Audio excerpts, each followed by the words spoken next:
يعينن أتركا تلمس كبركا يعني دلت الناس وانت شملوا أفرقا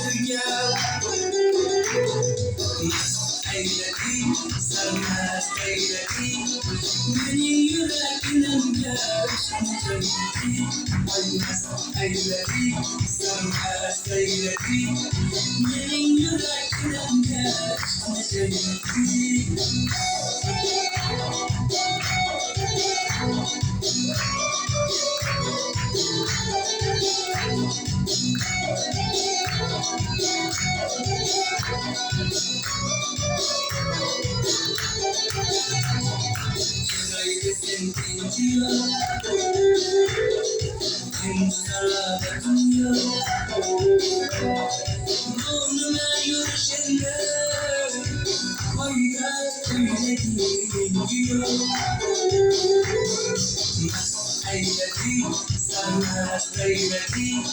Benim yüreğim yaşayacaktı.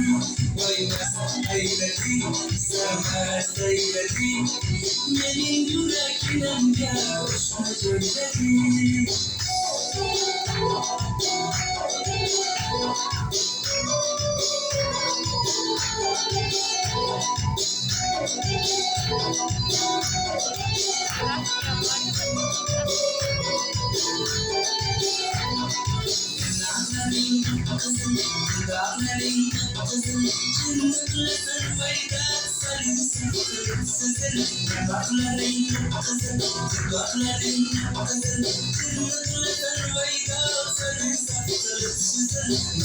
Aylaki, sarmaz aylaki, benim yüreğim yaşayacaktı.